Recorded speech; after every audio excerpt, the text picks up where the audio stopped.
out. Welcome. When this is a relatively new series I'm starting, and let's quickly. Alternative future of the world, yada yada yada. Baba yaga gaya, baba yaga yaba. And the pool morning. Oh, you're waiting for. Whatever it means. Mas det metsminde, det der så træder du metsminde.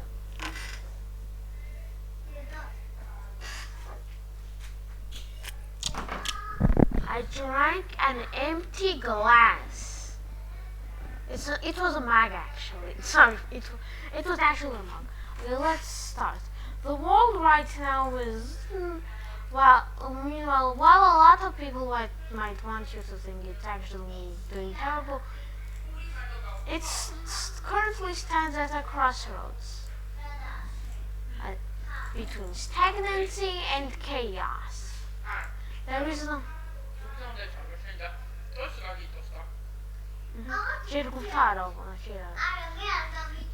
And why? Okay.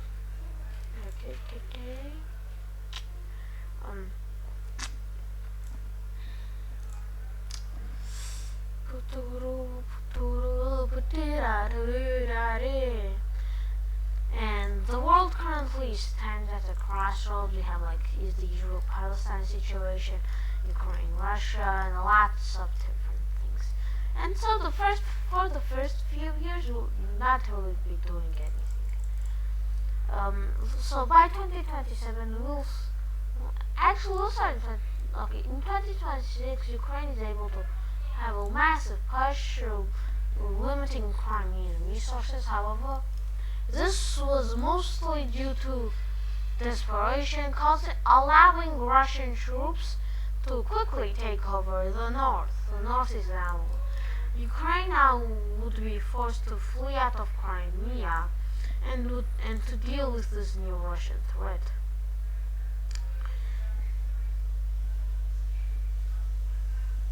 And slowly but surely, they quickly. So they have also moved into the Donbass. Ukraine, however, was solved by this massive offensive. Eventually, both sides are forced into a negotiation table. President Zelensky, after this, steps down because I don't think he would really run for president after the war. By this point, he's just a wartime president. Russia would gain the Donbass, and that is the whole peace treaty. Actually, the whole peace treaty, and also the treaty that would last a long time. Now, this is somewhere like 2029. As I said, if the world does fall to chaos, it has to happen with dominoes. This took a long time. The both sides are still very much alive, and Ukraine, both Russia and Ukraine, immediately after the war are gonna face an economic crisis. Ukraine has to pay a bunch of debt, which would cause it to collapse. And Russia has to demobilize, which it practically can't with all the sanctions, because by this point it's a war economy, and Ukraine is practically millions of dollars in debt, and also war economy. Russia practically lost. Both sides lost this war. Ukraine more, but Russia also lost. However, Israel will be making massive pushes into Palestine, quickly capturing all of it. After that, they would expand their operations to southern Lebanon, where this event would also cause the intervention of the Kingdom of Egypt, the Republic of Iraq, and the Republic of Syria against the nation state of Israel, leading to the second Israeli-Arabian War. And that's mostly gonna be the first step. Why did I do that? I mean, and Egypt at first Egyptians are really easily able to move here, and with a lot of support. The Hashemite Caliphate is threatened by other nations to join the pro-Arab alliance. Saudi Arabia does follow, but as more of a special military operation than an actual war. It's not for a large chunk of the Arab countries, especially Hashemite, Jordan, Egypt, and these guys are at full total war. They're going to beat Israel and drive them back to where they came from. However, Israel and Benjamin Netanyahu's the regime is also collapsing. The Palestinian Authority still survives on small border territories, and eventually the war does grind to a halt, leading to what practically becomes a forever war. As slow pushes are made by the Arabs into Israel, but most of the West Bank is already occupied by Israel, leading to this situation where Israel, this is going to be a very long war. The United States is also not doing very good. Eventually, Zoran Mandani would also give a lot of concessions to Iran. And that actually would make him more popular due to everybody hating war in America. And because Zoran Mandani, I believe, would become the president of the US, the first Muslim-ish president, or Muslim descendant at least. Maybe Spinozist. I don't know if he's actually Spinozist. Okay, let's continue. Oh yeah, you can hear me. That's great news. The Arab League is also still trying to fight this war.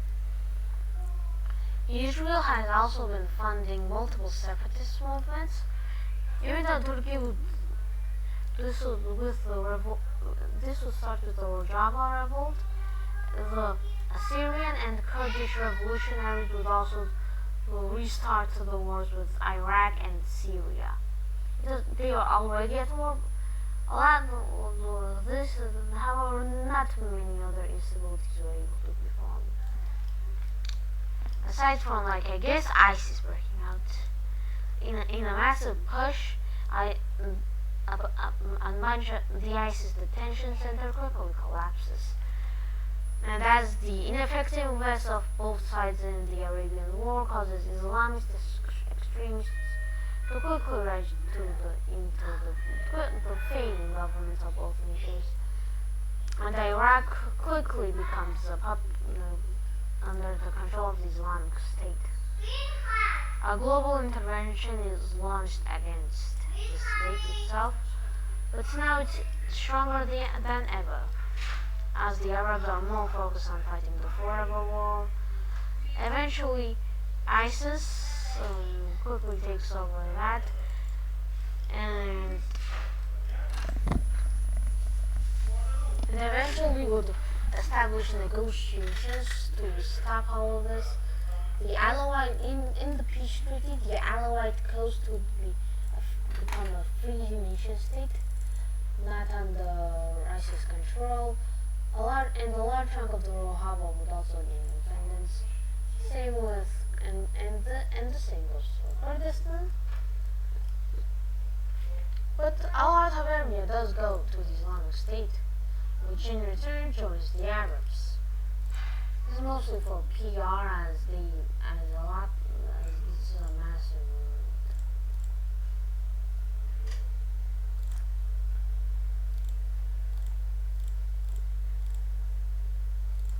The Islamic State, the new governments don't immediately want to go into war, so it's just ISIS. ISIS would have a bunch of new recruits, and also aid from Boko Haram and the other terrorist organizations that terrorize literally the region, leading to a massive putsch in the Great Arabian War. With Israel by this point by its last legs, President Netanyahu establishes a dictatorship, leading to a revolt by the IDF itself. IDF commanders, seeing it as very unlikely, start a coup the Israeli government. Eventually, negotiations would be established.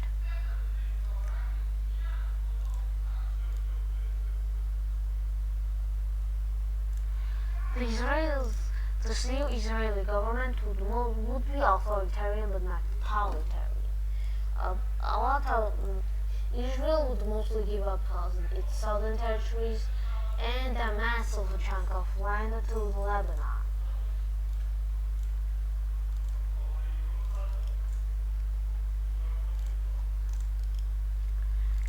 Eventually, the spoils would be split between the Republic of Egypt due to the waning from the Nile crisis, from the water crisis it has, with control of, and Jordan, which would gain control of the Palestinian Authority, which would become an autonomous state of Jordan. The new Israeli government would be able to survive, however, with these harsh concessions. Many traditionalists are looking for their reconquest.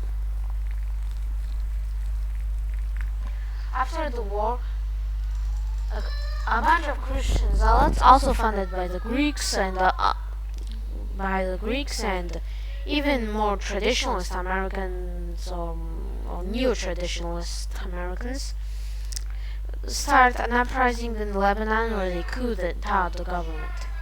The Islamic however, a bunch of Islamists rise up, leading to the Lebanese Civil War, or the so-called Lebanese Genocide War. As both sides commit acts of massive genocide, however, the Muslims do it more because they can turn around. The new government will struggle because the Islamic State is also on their side. But the Islamic State's momentum has kind of died down as terrorist organizations are more focused on momentum. The Phoenician eventually are able to push back them and eventually re-establish a more after the war a more pro-Christian Lebanon is established, but it's more pro-Christian. It's not a fully Christian state as the original government wanted, eventually ending in a compromise.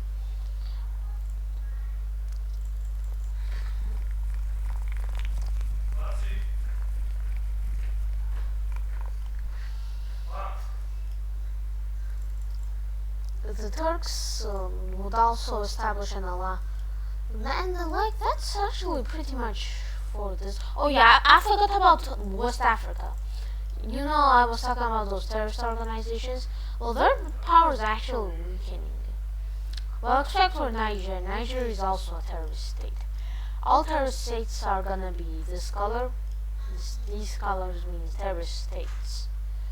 So Niger and I don't know what. Oh yeah, and Niger and the Maghreb are terrorist states, as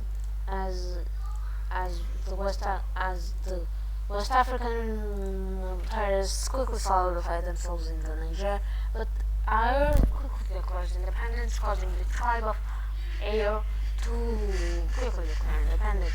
This new state is somehow recognized, mostly because of the Islamic State, which might become by this point, the organization of Boko Haram has taken over a large chunk of Hausa land.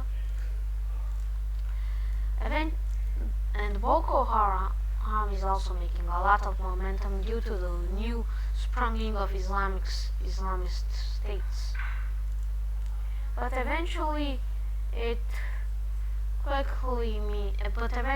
revolt is put down and West Africa is back at peace. The